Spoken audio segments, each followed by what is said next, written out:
And with that out of the way, we can go right ahead and continue with this playoff recap with the rest of the games that happen in the playoffs. So keeping with the trend that I said in the previous segment, every single home team in this game was able to take away game one. So the Clippers, they ended up doing the exact same with the Dallas Mavericks.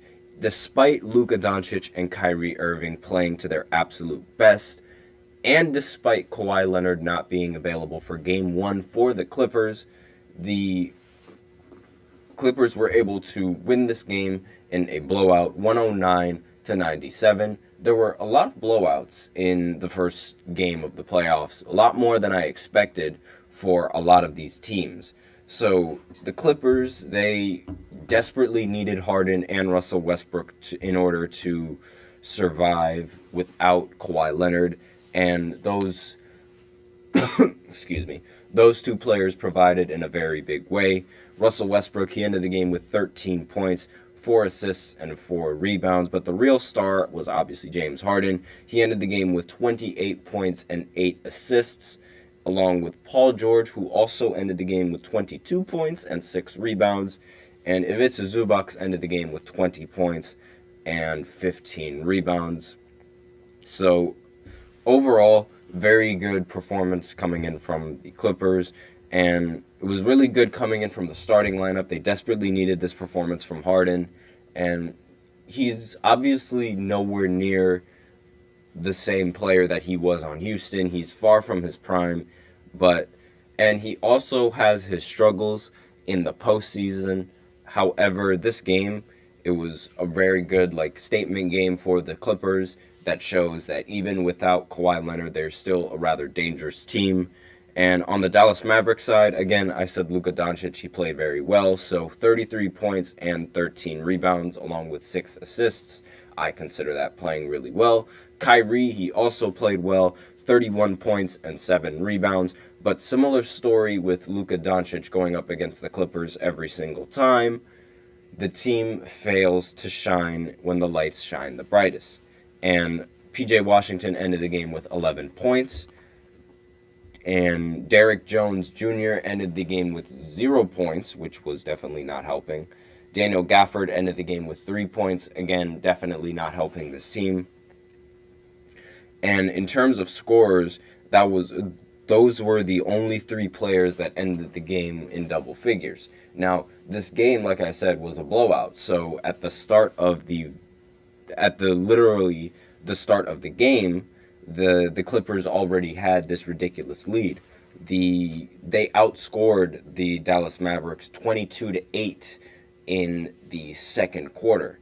And obviously that lead is it's way too much for any team to come back. And the Clippers, they ended up winning 109-97. So obviously this game, it was decided from the start. And there was really nothing to it.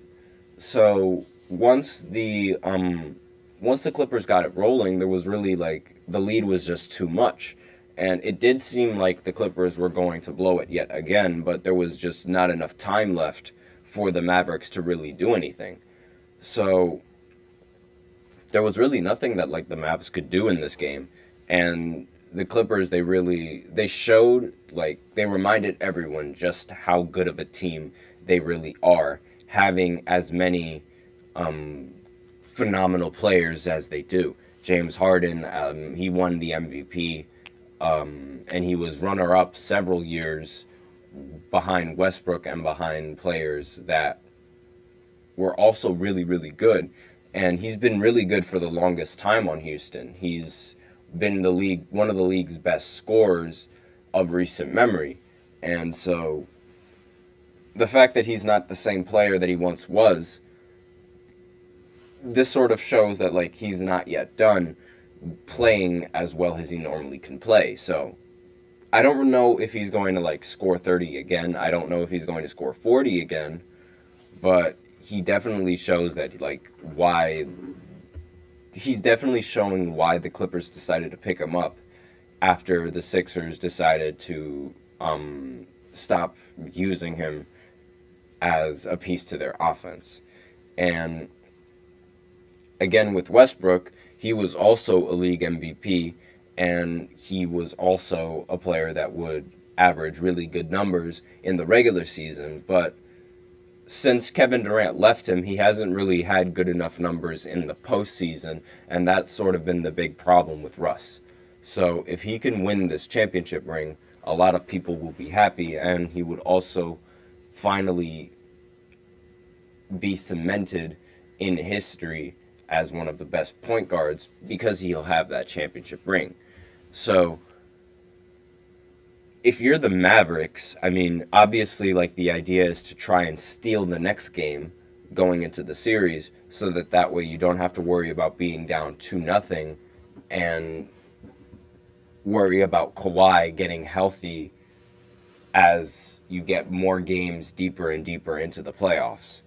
So the idea is to sort of try and stay healthy and try and finish the playoffs as quickly as possible so that way you don't have to worry about playing Kawhi. Now, next game on this list is the Timberwolves going up against the Phoenix Suns. Keeping with the tradition that I've said previously, the home team was able to win, and the game was a blowout. So the final score was 120-95. Anthony Edwards ended the game scoring 33 points, along with 9 rebounds and 6 assists. Karl Anthony Towns was also in this game with 19 points, and Rudy Gobert ended the game with 14 points and 16 rebounds. Now, Kevin Durant, he ended the game with 31 points.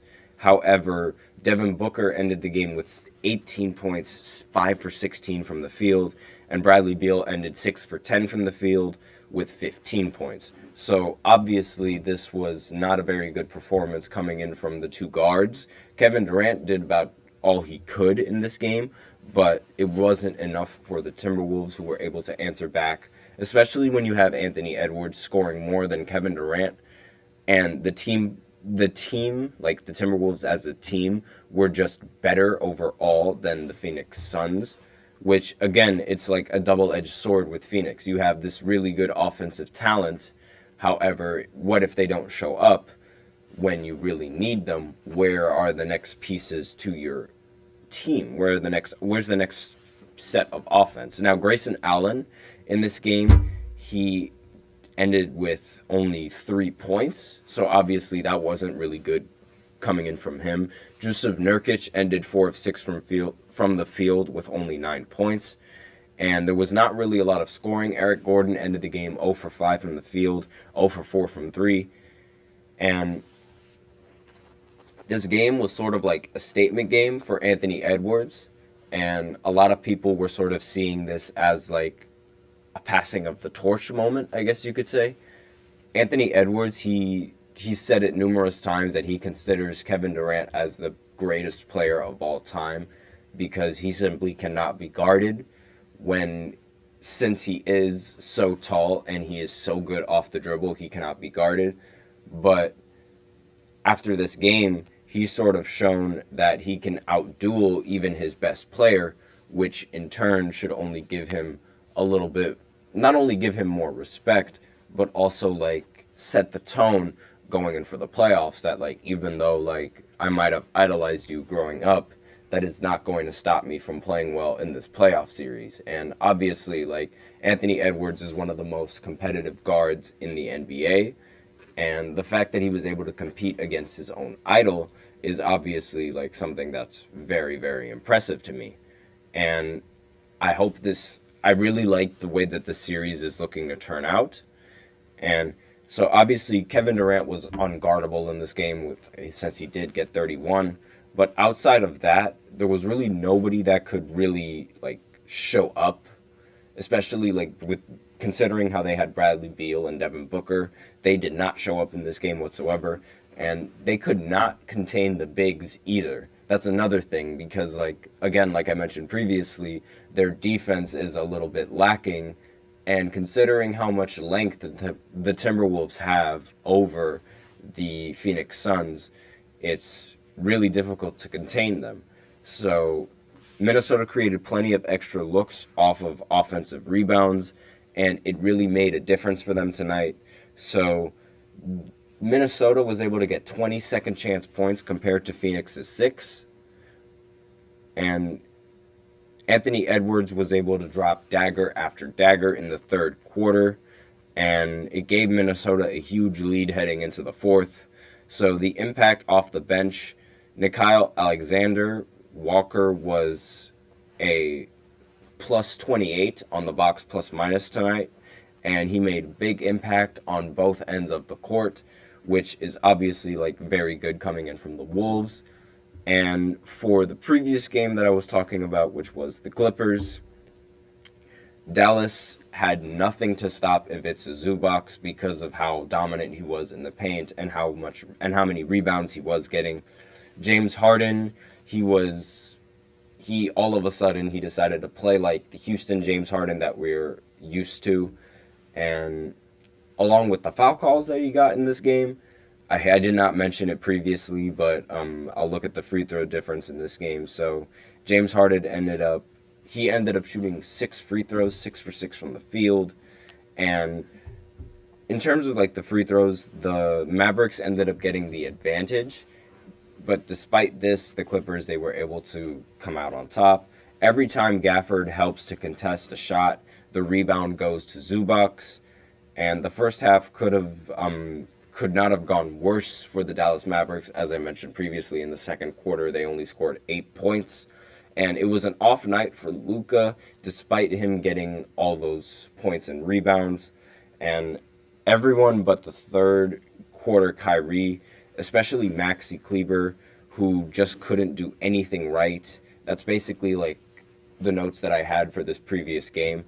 And that's basically it for the recap of those two games. So now I will be going into the third segment where I will give a quick recap of the rest of the playoff games. The next two that I will be talking about are the Bucks going up against the Pacers and the Celtics going up against the Miami Heat. So I will be right back after this short break.